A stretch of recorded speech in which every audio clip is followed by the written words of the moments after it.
শুভ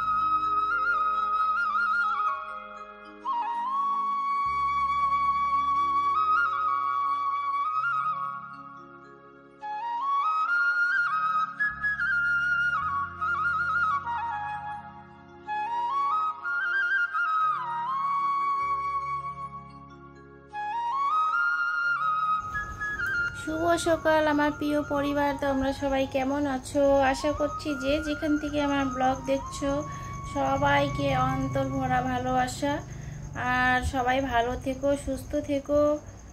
আর আজকে আবার নতুন দিনে নতুন সকালে আবার একটি ব্লগ নিয়ে চলে আসলাম। তো আশা করছি ভালো লাগবে। তো তোমরা সবাই ফার্স্ট থেকে লাস্ট অবধি আমার ভিডিওতে জুড়ে থেকো, আর তোমাদেরকে সঙ্গে নিয়ে আমার ভিডিওটা শুরু করলাম। তো সবাই পাশে থেকো। এই যে আমি সকাল থেকে এখন মানে ব্লগটা শুরু করলাম, কি কি করছি না করছি সকাল থেকে সন্ধে পর্যন্ত আমি তোমাদেরকে সব শেয়ার করব। তো আজকে হলো শনিবার, শনিবারের সকাল 5:30 থেকে আমি ব্লগটা শুরু করছি। আর তোমাদেরকে একটু ওয়েদারটা দেখিয়ে দিচ্ছি। আজকে সকাল 5:30টায় উঠেছি, কিন্তু তখন মানে কিছু শুরুই করিনি। তো 5:30টার সময় সব কাজ বাজ মানে যে ক্যামেরা অন করলাম, তো কাজ টুকটাক হয়েই গিয়েছিল। তো 5:30টার সময় ক্যামেরাটা অন করে যে ওয়েদারটা একটু শেয়ার করছি। মেঘলা মেঘলা আর মানে গুড়ি গুড়ি বৃষ্টি হচ্ছে।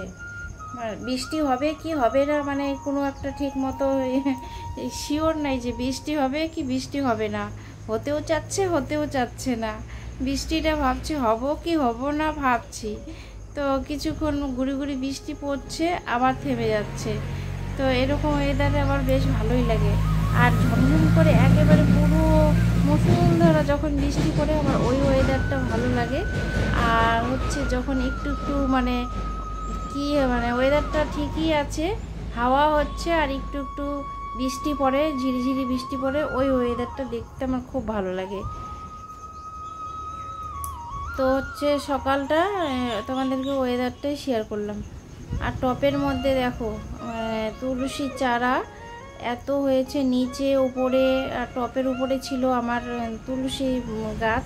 তো কিছুদিন খুব রোদ জ্বলে পড়ে রোদ ছিল না, যতই জল দিই না কেন কোনো মতে গাছের প্রাণগুলো থাকলো না। যেহেতু আমাদের বাড়ির মাটি আমাদের বাড়িটা অনেকটাই গর্ত ছিল, তো বাড়িটা হচ্ছে সব বালি পাথর দিয়ে ভরে গেছে। মাটি তো শুধু মাটি দেওয়া হয়নি বাড়িতে, মানে একেবারে মানে বালি এগুলো যে থাকে মাটি বালি ধরনের মাটি সেরকম। তো এইটাতে না ঠিকঠাক মতো গাছগুলো মানে গরমকালে থাকে না, এতটাই শুকনো হয়ে যায় মাটিটার, কোনো রসই থাকে না। আর এইখানে যে পুদিনার চারাগুলো টপের মধ্যে, পুদিনা কিনে এনেছিল, তো এই ডাঁটাগুলোকে এই টপের মধ্যে আমার ছেলে লাগিয়ে দিয়েছিল। তো কিছুদিন ফার্স্টেই মানে খুব সুন্দর সুন্দর হয়েছিল, আর পাতাগুলো ছিঁড়ে নেওয়ার পর এইগুলো নতুন নতুন বের হয়েছে।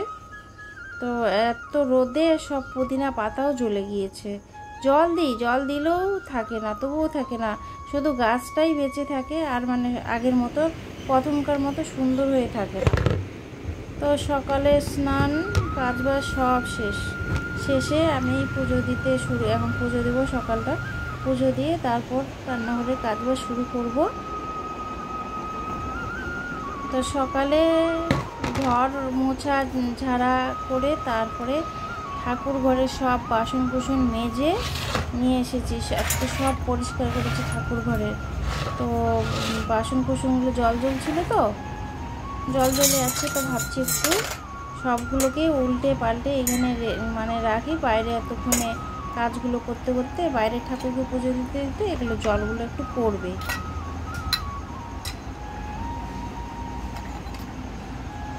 পুজো দিতেও অনেকক্ষণ সময় লাগে মানে কি বলবো, যে চটপট কিছুই কাজ হয় না। এখানে একটা লাড্ডু রাখা ছিল, তো লাড্ডুটাতে পিঁপড়ে ধরে গেছে। এই যে ড্রামের উপরেই ছিল, ওখানেও পিঁপড়ে চলে এসেছে। আর এখন বর্ষাকাল, বাইরে পিঁপড়েগুলো কিছু খাওয়ার পায় না, এখন সব ঘরের মধ্যে চলে আসবে। কিছু একটা পড়ে থাক, সামান্য একটু কিছু পড়লেও সেখানে পিঁপড়ে দিয়ে ভরে যাবে।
সকাল সকালের সব কাজবাজ সেরে পুজো দিয়ে তারপরে চা খাওয়া হলো।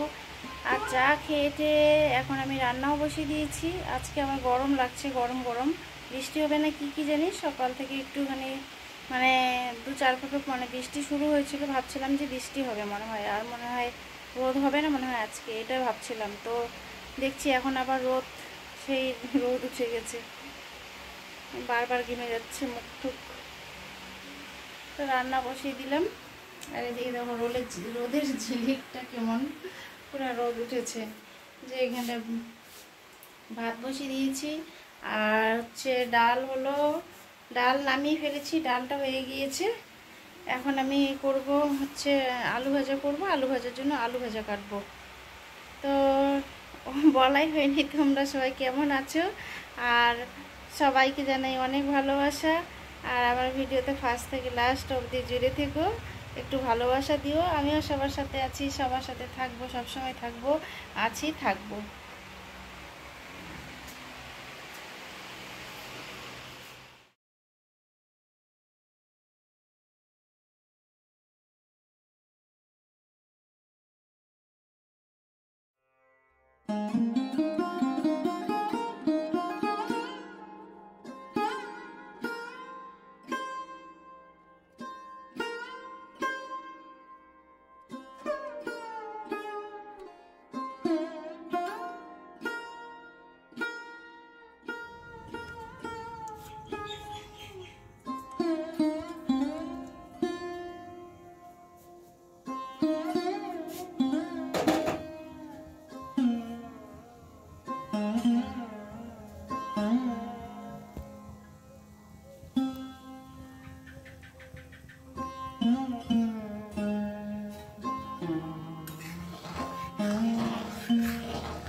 তো বন্ধুরা, দুপুরে খাওয়া দাওয়ার পর আর ক্যামেরার সামনে মানে আসা হয়নি।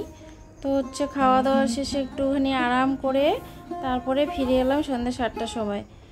তো বিস্কুটের প্যাকেটটা ভরে রাখছি, তো বিস্কুটটা খুলে মানে আনা হয়েছে, তো খুলে রাখা হয়নি। তো ভাবছি বয়মের মধ্যে ভরে রাখি। একটা বিস্কুটের প্যাকেট তোমার 3 দিন, মানে 3 দিনে শেষ হয়ে যায়। 3 দিন তো কোনো মতে, মানে কোনো রকমে 3 দিন এটাকে মানে টিকিয়ে রাখি। আর এই যে কাক পাখিকে প্রতিদিন কাক পাখি, তারপরে কুকুরগুলো আসে, আর এতগুলোই কাক পাখি রোজ রোজ বিস্কুট দেওয়া হয় যে সকালটা পুজো দেওয়ার পর এতগুলোই কাক পাখি আসে। তো 1 প্যাকেট বিস্কুট মনে হয় কি ঠিক মতো দিলে একদিনেই শেষ হয়ে যায়। কিন্তু ভগবান যেটুকু আমাদেরকে সামর্থ্য দিয়েছে ওইটুকুর মধ্যেই চলছি, আর এর থেকে তো বেশি সামর্থ্য আমাদেরকে দেয়নি বা শক্তি দেয়নি। আর কখনো কখনো ভাবি কি মনে হচ্ছে 1 পেটি বিস্কুট এনে রেখে মানে ওদেরকে মন ভরে প্রতিদিন দিই, যে কতগুলো খাচ্ছে খাক, কিন্তু যেটুকু আমরা দিই সেটুকুতে ওদেরকে না পেট ভরাতে পারছি না সন্তুষ্ট করাতে পারছি, শুধু নিয়ম রক্ষা হচ্ছে। তো ওরাও তো পরজীবী, মানুষের আশায় বসে থাকে যে আমাদেরকে একটুখানি কখন ডাকবে কখন খাবে। আর সকালটা পুজো দিতে ধরলেই কাক কাক করে চিল্লাতে থাকে, কাকগুলো জানে খেতে দিবে আর মানে ডাকতে থাকে। পাখিগুলোও ডাকতে থাকবে যতক্ষণ ওদেরকে ডেকে ডেকে খেতে দিবে না। তারপর কুকুরগুলোও এসে বসে থাকে সকালবেলা। তো ওরা হচ্ছে পরজীবী, ওরা যদি নিজে নিজে করে খেতেই পারতো, মানুষের আশা কি করতে পারতো? কিন্তু মানুষের বাড়িতে কুকুর দেখি ঢুকতে না ঢুকতেই দূর দূর করে মানে পিটিয়ে বাড়ি থেকে বের করে দেয়। এটা যে আমার কি খারাপ লাগে কি বলবো। তো আমার মানে যেটুকু সামর্থ্য সেটুকুই। আমাদের বাড়িতে 12 মাসেই এই যে একজন আসে আর একজন যায়, কুকুর বিড়াল লেগেই থাকে। তো আমার এগুলো খুব ভালো লাগে পশুদেরকে। তো অনেকগুলোই বকবক করে ফেললাম, আজকের মতো ব্লগটা এখানেই শেষ। বাই।